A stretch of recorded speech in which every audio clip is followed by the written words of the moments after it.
Hi friends, Russia భారత్పై దాడికి ప్రయత్నించడం గురించి చాలా కొద్ది మందికి మాత్రమే తెలుసు. ఈ రోజు మనం దాని గురించి మాట్లాడుకోబోతున్నాం. భౌగోళిక రాజకీయాల గోల్డెన్ రూల్. ఎవరూ మీకు ఎప్పటికీ శత్రువులుగాను ఉండరు, ఎప్పటికీ మీ స్నేహితులుగాను ఉండరు. ఆసక్తిని బట్టి విషయాలు మారుతూనే ఉంటాయి. రష్యా భారతదేశాన్ని బంగారు పక్షిలా చూసి చరిత్రలో ఒక కాలంలో ఉండేది. బ్రిటిష్ వాళ్లు మెల్లగా భారతదేశాన్ని బంధించి తమ వలస రాజ్యంగా మార్చడం చూసిన రష్యా ఇదంతా చూసి మనం ఎందుకు చేయలేమని భావించింది. బ్రిటిష్ వాళ్లు చేస్తున్న విధంగానే మనం కూడా చేద్దాం. భారతీయులు సులువుగా పట్టుబడిపోతున్నారు. వాళ్ళు ప్రతిఘటించడం లేదు. వాళ్ళని తప్పించుకోవడం చాలా తేలిక. పోర్చుగీస్, ఫ్రెంచ్, బ్రిటిష్ వాళ్ళందరూ వస్తున్నారు. మనం భారతదేశానికి ఎందుకు రాలేం అని అనుకున్నారు. ఈ వీడియోలో మనం ఆ చరిత్ర యొక్క అధ్యయనం గురించి తెలుసుకోబోతున్నాం. రష్యా 4 సార్లు భారత్పై దాడికి ప్రయత్నించింది అని కూడా చాలా మంది భారతీయులకు తెలియదు. ఇప్పుడు మళ్లీ వాళ్ళు భారతదేశంపై దాడి చేసి విముక్తి చేయబోతున్నారా, సరళీకృతం చేయబోతున్నారా, లేదా బ్రిటిష్ వారిలాగా వలస రాజ్యంగా మార్చబోతున్నారా? వీటన్నిటి గురించి మాట్లాడుకుందాం. ఈ విషయంపై చరిత్రకారుల్లో భిన్నాభిప్రాయాలున్నాయి. అయితే ఈ వీడియోలో రష్యన్లు ఎన్నిసార్లు ఒక ప్రణాళికను రూపొందించారు, ప్రతిసారి ఈ ప్రణాళిక దాదాపు విజయవంతమైందని, అయితే అది ఎలాగో మీకు క్లియర్ గా చెప్తాను.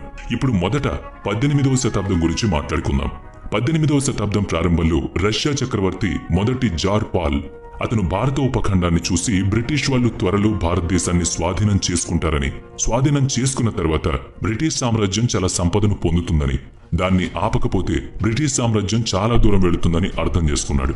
అందువల్ల రష్యన్ చక్రవర్తి పాల్ I ఫ్రెంచ్ చక్రవర్తి నెపోలియన్ కు ఒక ప్రతిపాదన చేశాడు. బ్రిటిష్ సామ్రాజ్యం బలపడాలని ఫ్రాన్స్ కూడా కోరుకోవడం లేదని ఆయన అనుకున్నాడు. రష్యన్లు కూడా ఇది జరగాలని కోరుకోరు. భారత ఉపఖండం మొత్తం బ్రిటిష్ వారి ఆధీనంలోకి వస్తుంది. మనం దీన్ని జరగనివ్వలేం. రండి, మీరు మరియు నేను చేతులు కలపాలి. ఫ్రెంచ్ మరియు రష్యన్లు ఇద్దరూ కలిసి పెద్ద సైన్యాన్ని ఏర్పరుస్తారు. ఆ తరువాత భారతదేశం వైపు కవాతు చేద్దామన్నారు. అలాగే భారత ఉపఖండం నుంచి బ్రిటిష్ వారిని పూర్తిగా తొలగిద్దామని వాళ్ళు అనుకున్నారు. ఈ దాడికి సంబంధించిన ప్రణాళికలు రష్యా మరియు ఫ్రాన్స్ మధ్య చాలా వివరంగా చర్చించబడ్డాయి. ఫ్రెంచ్ సైనికులు నబ్ నది మరియు నల్ల సముద్రం దాటి మధ్య ఆసియాకు చేరుకుంటారని రష్యా ప్రతిపాదించింది. రష్యన్ కొసాక్ రెజిమెంట్ మధ్య ఆసియా దేశాలకు కూడా చేరుకుంటుంది. మధ్య ఆసియా దేశాల్లో కజకిస్తాన్ చుట్టూ రష్యా మరియు ఫ్రెంచ్ మిలిటరీ ఏకమవుతుందని, ఆపై భారతదేశాన్ని స్వాధీనం చేసుకోవడానికి ప్రయత్నిస్తున్న బ్రిటిష్ సైన్యంపై ప్రత్యక్ష దాడి జరుగుతుందని చెప్పారు. 70,000 మంది ఫ్రెంచ్ మరియు రష్యా సైనికులు భారతదేశానికి రావాల్సిందే. ఈ ప్రణాళిక నెపోలియన్ టేబుల్ పై ఉంది. నెపోలియన్ ఇలా చెయ్యాలా, ఇది సరైన పనేనా, నా సామ్రాజ్యానికి మేలు చేస్తుందా లేదా ఇది కీడు చేస్తుందా అని ఆలోచించాడు. చరిత్రలో చాలా సార్లు చక్రవర్తులు ఎంతకు ఆలోచిస్తారంటే వాళ్ళు పెద్ద దృష్టితో పని చేయగలరా లేదా అనే దాన్ని ఆధారంగా నిర్ణయాలు తీసుకుంటారు. ఇప్పుడు ఈ ప్రత్యేక సందర్భంలో నెపోలియన్ రష్యన్ ప్రతిపాదనను చూశాడు. చివరికి దాన్ని తిరస్కరించాడు. కానీ రష్యన్ చక్రవర్తి జార్ పాల్ నెపోలియన్ నాకు మద్దతివ్వకపోయినా నేను ఆ పనిని పూర్తి చేస్తానని చెప్పాడు.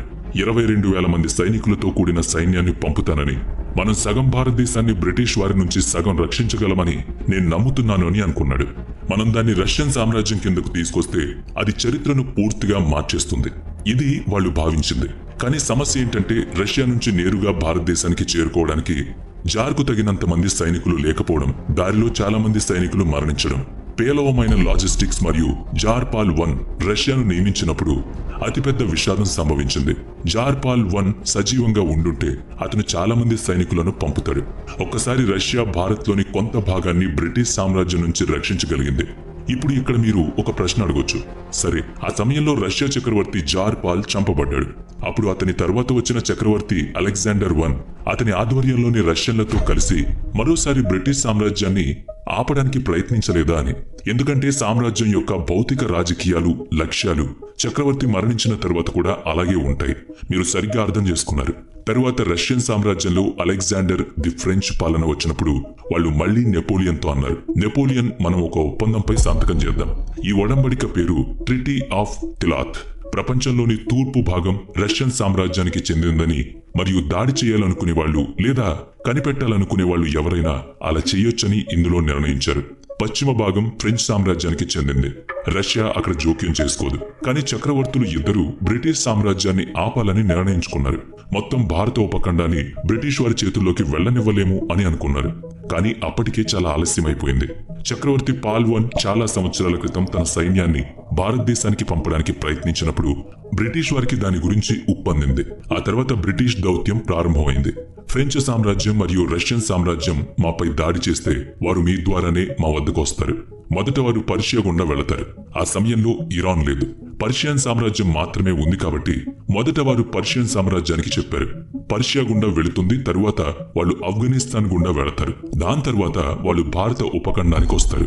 మీరు ఫ్రెంచ్ మరియు రష్యన్ సైనికులను మీ భూభాగంలోకి ప్రవేశించనివ్వరని బ్రిటిష్ వాళ్ళు పర్షియాతో దౌత్య ఒప్పందం చేసుకుంటారు. ఇక్కడ రెండవ ప్రణాళిక కూడా విఫలమైంది, ఎందుకంటే ఫ్రెంచ్ మరియు రష్యన్ సైనికులు బయలుదేరారు, కానీ పర్షియన్ నిరాకరించింది. ఆ తర్వాత ఈ మొత్తం దండయాత్ర రద్దు చేయబడింది. చరిత్రలో ఇది ఎంత వ్యంగ్యమైన విషయం. నెపోలియన్ ఎలాంటి సంఘటనను చేస్తాడో చూడండి. విసుగు చెంది అతను రష్యన్ సామ్రాజ్యంపై దాడి చేసి మాస్కోను కాల్చేస్తాడు. అది ఒక రకంగా విషాదం అని మనం చెప్పుకోవచ్చు. నెపోలియన్ తన సైన్యాన్ని జార్పాల్తో కలిసి భారతదేశానికి పంపినట్లయితే భారతదేశం యొక్క అధిక భాగం బ్రిటిష్ సామ్రాజ్యం కిందకు వచ్చేది కాదు. ఇప్పుడు 2 దండయాత్రలు విఫలమయ్యాయి. 3వ దండయాత్ర గురించి మాట్లాడుకుందాం. ఈ 3వ ప్రయత్నం 40 ఏళ్ల తర్వాత వచ్చింది. 40 సంవత్సరాలంటే తక్కువేం కాదు. అవును, చూడండి, నెపోలియన్ దాడి తర్వాత రష్యన్లు చాలా నిరుత్సాహానికి గురయ్యారు. రష్యా తిరిగి నిలబడ్డానికి 40 సంవత్సరాలు పట్టిందన్నమాట. వాళ్ళు మళ్లీ గ్రేట్ గేమ్లో పాల్గొంటారని భావించారు. నేను ఇక్కడ ది గ్రేట్ గేమ్ అని చెప్పాను. ఈవెంట్ ఫ్రెంచ్ సామ్రాజ్యం మరియు రష్యన్ సామ్రాజ్యం మధ్య పెద్ద భౌగోళిక రాజకీయ పరిస్థితి ఏర్పడింది. భౌగోళిక రాజకీయ పండితులు దీన్ని 2 గొప్ప సామ్రాజ్యాల మధ్య గ్రేట్ గేమ్ అని పిలుస్తారు. 1850 తర్వాత ఒక పెద్ద ఆటగాడు ఈ గ్రేట్ గేమ్లోకి ప్రవేశించాడు. ఈ వ్యక్తి పేరు జనరల్ అలెగ్జాండర్ దుహామెల్. అతను రష్యాలో ఆర్మీకి జనరల్. దీనికి ముందు అతను పర్షియా మరియు అనేక ఇతర దేశాలకు రష్యా రాయబారిగా కూడా ఉన్నాడు. అతను ఆ యుద్ధంలో రష్యాకు సహకారం చేశాడు. అతను ఆ కాలపు చక్రవర్తితో అన్నాడు, మొదట జార్ నికోలస్, ఇప్పుడు నా కింద నేను పర్షియన్లను ఒప్పిస్తానని మీకు హామీ ఇస్తున్నానని మాటిచ్చాడు. 40 సంవత్సరాల క్రితం రష్యన్లు మరియు ఫ్రెంచ్ వాళ్ళు భారత ఉపఖండం నుంచి బ్రిటిష్ సామ్రాజ్యాన్ని తొలగించడానికి ప్రయత్నించినప్పుడు పర్షియన్లు చివరి క్షణంలో నిరాకరించారు. నేను పర్షియాలో రాయబారిగా ఉన్నాను. అక్కడ నేను చర్చలు జరిపాను. ఆఫ్ఘన్లను కూడా ఒప్పిస్తాను. మనం మార్గాన్ని సులభంగా పొందుతాం. మీరు అవును అని చెప్పండి అని అన్నారు. రష్యన్ సైనికులు రష్యా నుంచి నేరుగా వెళ్లి పర్షియా తర్వాత ఆఫ్ఘనిస్తాన్ వరకు వెళ్లి ఆపై భారతదేశంలోకి ప్రవేశించి బ్రిటిష్ వారిని భారత ఉపఖండం నుంచి తరిమేస్తారు. నిజానికి దుహామెల్ చాలా దూరదృష్టి గల వ్యక్తి. ఇలా చరిత్రలో చాలా మంది వ్యక్తులు ఉన్నారు. వీరి గురించి ఎక్కువగా వ్రాయబడలేదు, కానీ అతను నమ్మశక్యం కాని భౌగోళిక రాజకీయ విశ్లేషకుడు. దుహామెల్ భారతదేశం గురించి కూడా చెప్పాడు. బ్రిటిష్ సామ్రాజ్య పాలనతో భారతీయులు లోపల నుంచి సంతోషంగా లేరని అన్నాడు. దుహామెల్ ఆలోచన చాలా ఖచ్చితమైంది, ఎందుకంటే 1857లో మంగళ్ పాండే భారతదేశంలో మొదటగా తిరుగుబాటు బావుటాను ఎగరవేశాడు.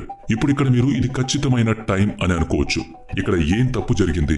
దురదృష్టవశాత్తు ఒట్టోమన్ సామ్రాజ్యం దారిలోకి వచ్చింది. రష్యన్లు అందరూ సిద్ధంగా ఉన్నారు. వాళ్ళు బ్రిటిష్ సామ్రాజ్యంపై దాడి చేయబోతున్నారు. అయితే ఒట్టోమన్ సామ్రాజ్యం మరియు రష్యన్ సామ్రాజ్యం మధ్య క్రైమ్ వార్ మొదలవుతుంది. చాలా మంది రష్యన్ సైనికులు ఇక్కడ అభివృద్ధి చెందారు. తద్వారా భారతదేశం యొక్క అన్ని ప్రణాళికలు విఫలమయ్యాయి. అలా కాకుండా ఈ కాలంలో ఒట్టోమన్ సామ్రాజ్యం నిశ్శబ్దంగా ఉండి ఏం చెయ్యకపోతే రష్యా సైన్యం పర్షియా, ఆఫ్ఘనిస్తాన్ వీటి మీదుగా భారత్లోకి సులభంగా ప్రవేశించి ఉండేది. దుహామన్కు ప్రపంచంలో చాలా గౌరవం ఉంది. ఆయన జ్ఞానం పట్ల కూడా చాలా గౌరవం ఉంది. సిక్కు సామ్రాజ్యం కూడా వారికి మద్దతు ఇస్తుందని నమ్ముతారు. అయితే ఈ 3వ దండయాత్ర కూడా విఫలమైంది. వాస్తవానికి దీన్ని చక్రవర్తి తిరస్కరించాడు. ఇంకా క్రైమ్ అండ్ వార్ జరుగుతూనే ఉంది. ఒట్టోమన్ సామ్రాజ్యంతో పోరాడడానికి రష్యాలో సైనికులు కావాలి. ఈలోగా మరొక రష్యన్ జనరల్ ముందుకొస్తాడు. అతని పేరు క్రూల్. 1855లో ఒక ప్రతిపాదన ఇచ్చాడు. ఈ రోజు మనకు ఎక్కువ మంది సైనికులు అవసరమని చక్రవర్తి నమ్ముతున్నాడని చెప్పబడింది. తాలిబాన్లతో పోరాడేందుకు రష్యాలో చాలా మంది సైనికులు మోహరించారు. కాబట్టి మనం ఒక పని చేద్దాం. మనం కొద్ది సంఖ్యలో సైనికులను ఆఫ్ఘనిస్తాన్ కు తీసుకువెళదాం. ఆఫ్ఘనిస్తాన్లోని గిరిజన నాయకులకు మరియు గిరిజన ప్రభువులకు శిక్షణనిచ్చి వారిని మన మిత్రులుగా చేసుకుందాం. అప్పుడు ఆఫ్ఘన్లతో కలిసి వాళ్ళు తమ సంఖ్యను ఉపయోగించి బ్రిటిష్ వారిపై దాడి చేస్తారు. ఈ ప్లాన్, క్రూల్ ప్లాన్ పై కూడా చాలా చర్చలు జరిగాయి. సాహిత్యపరంగా దానిపై చాలా చర్చలు జరిగినట్లు అధికారిక పత్రాలు కూడా ఉన్నాయి. కానీ చివరికి రష్యా యుద్ధంలో ఓడిపోయింది. ఒట్టోమన్ సామ్రాజ్యం గెలుస్తుంది. దీని కారణంగా ఈ క్రూల్ ప్రణాళిక కూడా విఫలమైంది. రష్యా యొక్క 4 ప్రయత్నాలన్నీ విఫలమయ్యాక భారతదేశం నుంచి బ్రిటిష్ సామ్రాజ్యాన్ని విడదీయడం ఒక రకంగా కుదరని పనిగా మారింది. స్పష్టంగా మరోవైపు బ్రిటిష్ సామ్రాజ్యం కూడా పని లేకుండా కూర్చోలేదు. రష్యా యొక్క చివరి ప్రణాళిక ఏంటంటే బ్రిటిష్ వాళ్ళ గురించి తెలుసుకున్నప్పుడు వారు ఆఫ్ఘన్లతో ఒప్పందం చేసుకున్నారు. ఆఫ్ఘనిస్తాన్ బఫర్ జోన్ గా ఉంటుందని, ఆఫ్ఘన్లను ఉపయోగించి రష్యా సామ్రాజ్యం భారతదేశంపై దాడి చేయదని అందులో నిర్ణయించబడింది. అది భారత ఉపఖండానికి సంబంధించి బ్రిటిష్ మరియు రష్యన్ల మధ్య జరిగిన గ్రేట్ గేమ్ ముగిసిందని అక్కడ చెప్పారు. ఆ తర్వాత చాలా సంవత్సరాలకు 1970లో ఉసురు ఈ ఆశతో ఆఫ్ఘనిస్తాన్పై దాడి చేసింది. తర్వాత వాళ్ళందరూ వ్యూహాత్మక జలాలను చేరుకోగలరు, ఎందుకంటే వెంచర్లు హిందూ మహాసముద్రానికి చేరుకుంటాయని, భారతదేశం మన ఆధీనంలో ఉంటుందని రష్యన్లు ఎన్నో కలలు కన్నారు. దీని వెనుక ఉన్న కారణం వెచ్చని జలాలు మరియు వెచ్చని నౌకాశ్రయాలు. భారతదేశం రష్యాకు వస్తుంది, ఆ తర్వాత అనేక అంతర్జాతీయ వాణిజ్య మార్గాలు వస్తాయని అనుకున్నారు. ఇక్కడ రష్యా ఆధిపత్యం పెరుగుతుంది. లేకపోతే రష్యా స్థానం చూస్తే దానిలోని చాలా ఓడరేవులు కోల్డ్ పోర్ట్లు, అంటే సంవత్సరంలో చాలా నెలలు అక్కడ మంచు ఉంటుంది. కార్గో షిప్లు కూడా అక్కడ డాక్ చేయలేవు. కాబట్టి రష్యా కలలు చూడండి, అవి చాలా పెద్దవి. ఇప్పుడు మళ్ళీ ఇక్కడ మీరు అడగొచ్చు, రష్యన్లు భారతదేశాన్ని సరళీకరించాలనుకుంటున్నారా? బ్రిటిష్ వాళ్ళు అక్కడి నుంచి వెళ్లిపోవాలనుకుంటున్నారా? ఇప్పుడు రష్యన్లు భారతదేశాన్ని ఒకే దేశంగా చేసి వెళ్లిపోవచ్చు. ప్రతి సామ్రాజ్యం దాని సొంత ప్రయోజనాల గురించి ఆలోచిస్తుంది. రష్యన్లు బ్రిటిష్ వారి స్థానంలో ఎక్కువగా ఉంటారు. రష్యన్లు బ్రిటిష్ వారి కంటే మెరుగైన పాలకులుగా నిరూపించుకుంటారా? వారు తక్కువ జాత్యహంకరంగా ఉంటారా? రష్యన్ల హయాంలో లక్షలాది మంది భారతీయులు చంపబడ్డారా? బెంగాల్ కరువులు వచ్చేవా? జలియన్ వాలాబాగ్ జరిగి ఉండేదా? ఇవి చరిత్రకు సంబంధించిన ప్రశ్నలు.